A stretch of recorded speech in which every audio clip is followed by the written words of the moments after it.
Bugün biz kızartıp qo'rilgan kalgush qovurishni tayyorlab o'tamiz. Bunun ketilgan asosli materiallar kalgushi, bosh piyoz, qizil seriq sebze, qizil ko'kmoch, samsaq, zanjbil, pala qatorliqlar. Bunun ketarlik tam xurishlar, tuz, to'xtam tetitqisi, tetitqo'sh, shakar, qizilmuch chanalmasi, qizilmuch qiqi, kavavchin, oqmuch, kavavchin talqini qatorliqlar. Biz qozonga bir cho'mich atrofida may qo'yib olib,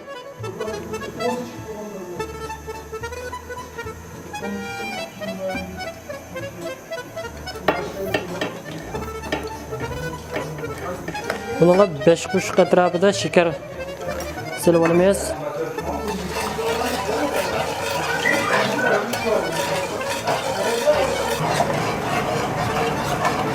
May qizib shakar qizg'uch holatga kelgan chog'da go'sht silib olsak.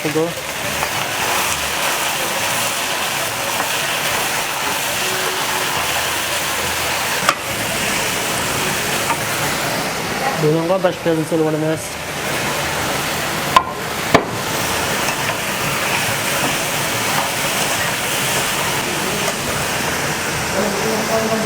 Biz bunga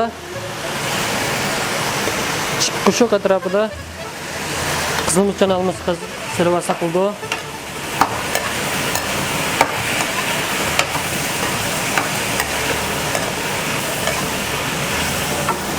Arqadan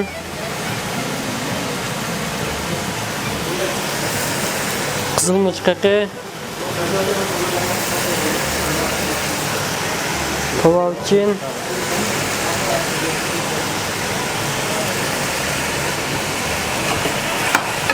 qatorliqlarni silib olib, bunga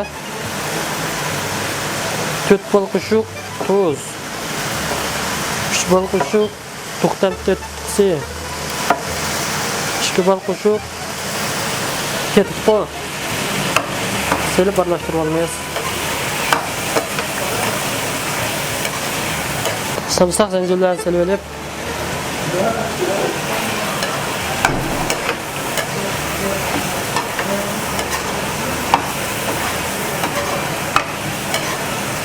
su qo'yib olaylik.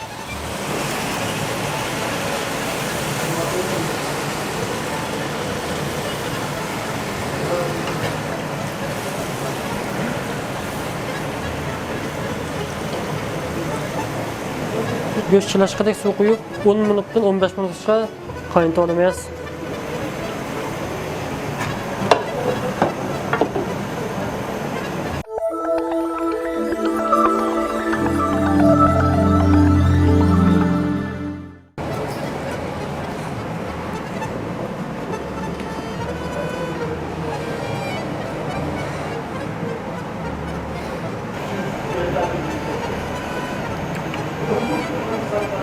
Sebzini silib oldik.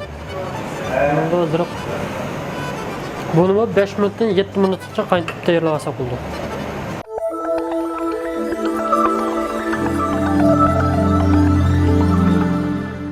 Sebzimiz qaynab pishib qopti. Endi biz buniki materiallarini silib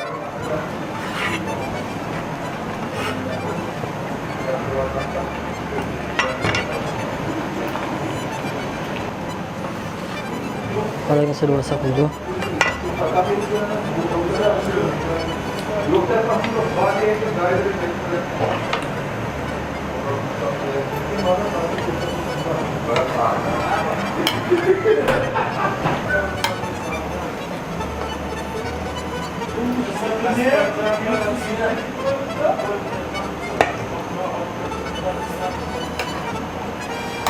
Başka sanatlarına